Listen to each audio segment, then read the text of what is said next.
Buenos dias, damas y caballeros.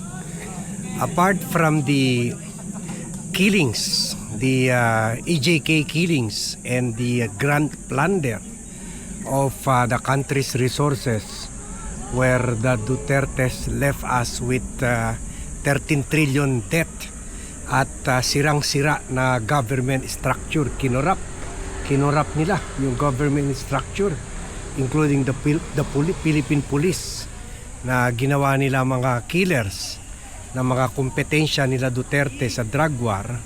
So apart from this very damaging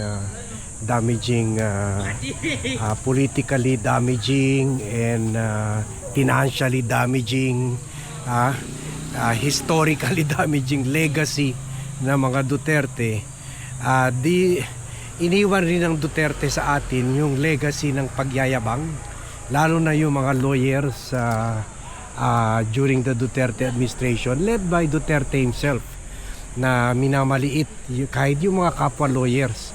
Sila Vice President, former Vice President Leni Robredo, na sinabihan ni Duterte na dapat daw bumalik ka ulit sa law school, and then si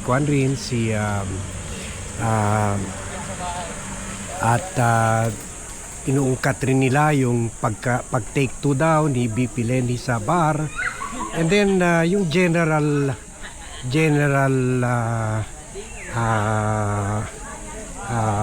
yabang, yung kayabangan lang talaga, general boastfulness ni Duterte na lawyer ako, walang mas magaling sa akin, lawyer ako, ganun. At kahit yung sa nila, sa yung exchanges nila, debate nila sa Senate hearing, nung umapir si Duterte sa Senate hearing, parang sinabi pa niya na hindi dapat magsalita si Risa Ontiveros kasi hindi naman ito lawyer. So kumbaga sa kanila, kung hindi lawyer, hindi tao.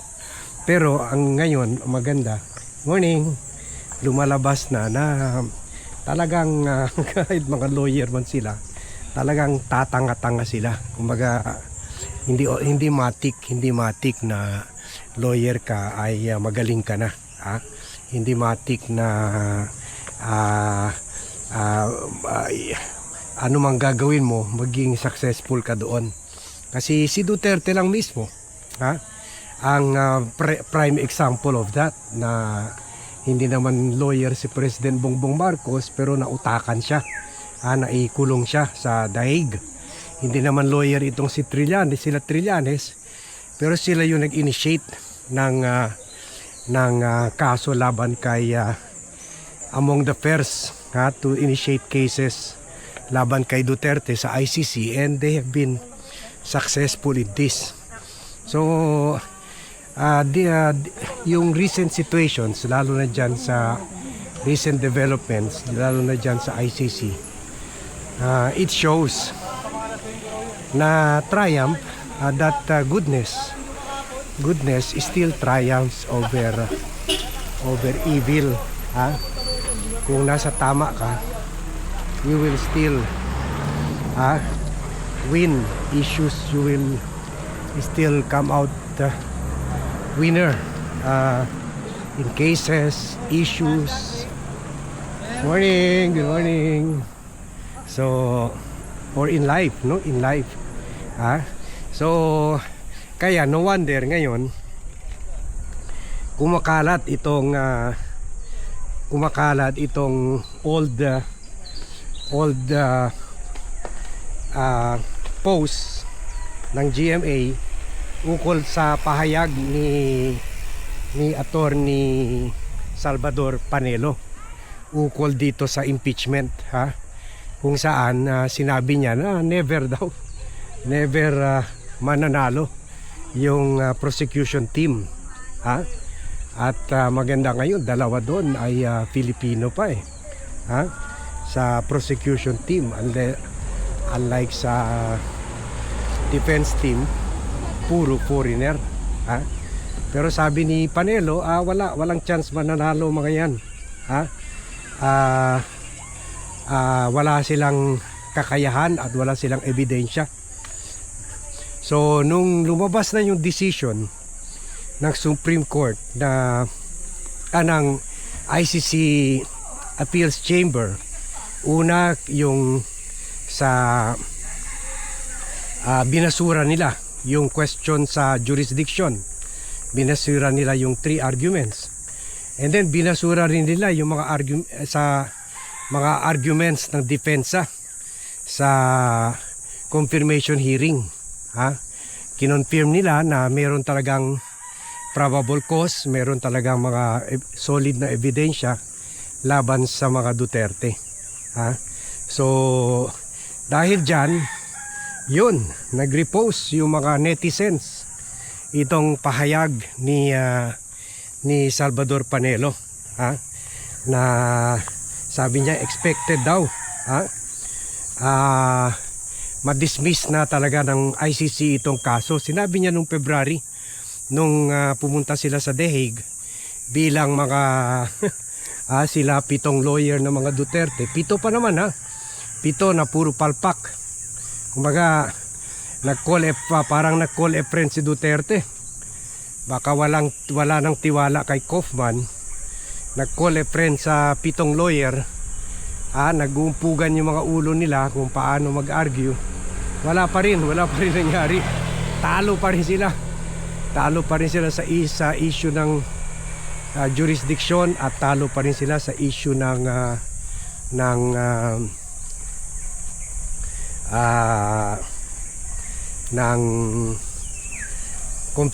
sa confirmatory hearing sa probable cause. Kaya itong mga netizens nire-repost yung sinabi ni Salvador Panelo, at ito yung sinabi ni Salvador Panelo last February during the confirmatory hearing. Yung ini-interview siya ng media, yung panay, nakikita natin na panay lamon lang siya, mga humba doon sa labas ng The Hague. Sabi niya, if the decision is based on the evidence presented by the prosecution, no court would not dismiss it for utter lack of evidence. So kung base daw sa ebidensya, walang korte ang hindi i-dismiss yun kung base lang sa ebidensya. All prosecution presented before the pre-trial chamber were speculations, hearsay, double hearsay, hyperbolic speeches of PRRD, and news items. So yun daw, puro hearsay yung Maritesan, double hearsay yung Marites narinig sa kapwa Marites, yun hyperbolic yung pabiro lang daw yung sinasabi ni Duterte, na patayin nyo mga adik, ganon, mga killer, at yung mga news items. Pero hindi niya alam, lahat ito naman ay based, kahit yung mga news items ay based lahat sa sinabi naman talaga ni Duterte. Kumbaga yun talaga ang pinaka malakas na ebidensya sa kanya, yung mga speeches. Kasi si Duterte mismo ang idinidiin ang sarili. At saka yung sinasabi naman ni Panelo ng mga hearsay, hindi naman yung hearsay, kasi talagang namatay ang 30,000 katao. Talagang meron talaga systematic killing all over the country. And the only time nangyari yan nung administration of former President Ferdinand Marcos, kung saan 17,000 Filipinos ang pinatay, pinakulong, na rape ng mga madre. Kumbaga ganun rin, systematic rin, but that was under martial law. Under kwan yun, dictatorial regime. Ito parang semi-dictatorial regime, pero mas marami namatay. Mas marami namatay, at hindi lang at least doon kine-claim ni Ferdinand Marcos Sr. na under attack daw tayo ng mga komunista. Pero ito hindi, away sa droga lang talaga away ng mga nagkokompetensya ng mga drug lord, kasi gusto nila Duterte solohin ang drug trade dito sa Pilipinas. So mas worse ito, ha? So dito mo makikita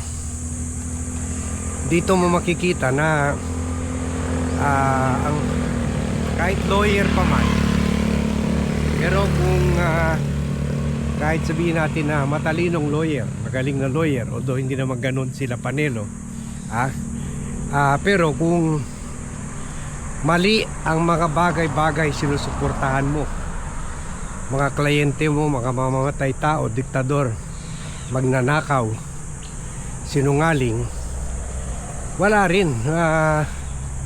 You are only as good as your client. Kumbaga, kung mamumukha ka rin tanga, mamumukha kang korap, mamumukha kang gago. At ngayon, ganyan ang resback ng mga netizens kay Panelo, na talagang tanga, talagang mahinang lawyer si Panelo. Kasi minsan mga lawyers, alam na nila may kasalanan yung kliyente nila, pero syempre lured by either power, popularity or money, yun kwan sila, binebenta nila yung kaluluwa nila, and therefore nagkamali-mali sila sa mga legal strategy nila, mga pahayag nila, mga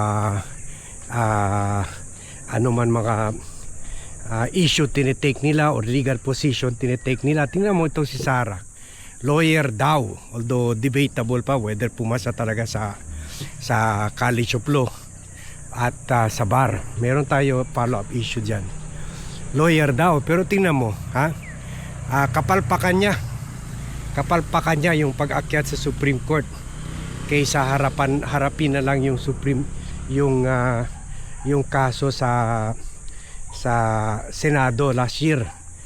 Kung humarap siguro siya sa Senado, baka napigilan pa nila ang paglabas nitong or ng mga allies niya, kasi mas malakas pa sila noon last year. Napigilan siya pa siguro paglabas ng records ng AMLAC, paglabas ng finding ng COA, kasi ngayon lang naglabas ng finding ng COA So last year wala pa yan. So kumbaga bulilyaso. Semplang si Sara Duterte sa legal strategy niya, mas na boomerang sa kanya, So yan, kaya sana itong mga lawyer ito, mga hindi lang man sa Duterte administration, pati sa Marcos administration, kung naman kayo,